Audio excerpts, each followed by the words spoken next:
They are, and I think that while it may be easy to write him off as a maniac, there has also been a very consistent, there has been a consistency throughout the different regimes of the Kim family as they've developed this nuclear and nuclear missile capability, in that they are doing it to protect themselves against regime change war, essentially. And they have said it directly.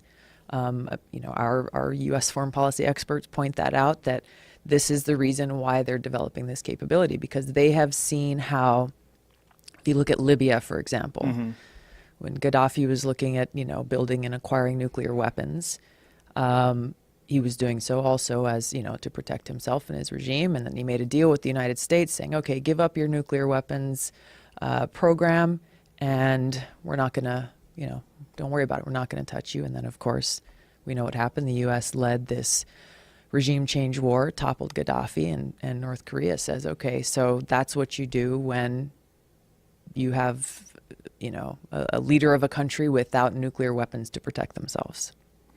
Well, it's also the consequences of that regime change is a failed state.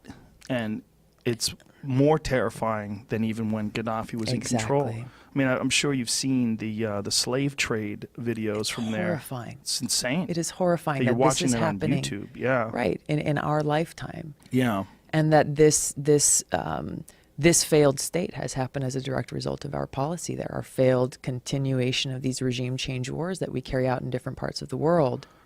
Right. It's almost like we don't learn from our mistakes. And I don't know what the proper solution is. I mean, do you keep someone like Saddam Hussein or someone like Muammar Gaddafi, do you keep them in power and let them still be horrific dictators and evil maniacs? Or do you step in and cause more damage? I mean, it's almost a lose-lose situation.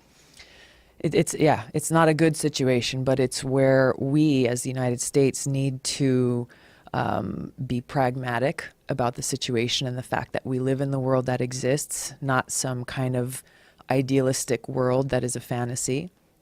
And then think about how counterproductive our acting as the world's police has proven to be in example after example after example. So yes, there are bad people in the world who do horrifying things, but is it really in our place to go in and take action and say, okay, we're going to remove this person, and then we're going to put this person in, and this is how you're going to govern this country, and really acting as the world's police. And therefore, and then as a result, as we've seen in Iraq and Libya and now in Syria, the people in those countries are far worse off than they were before.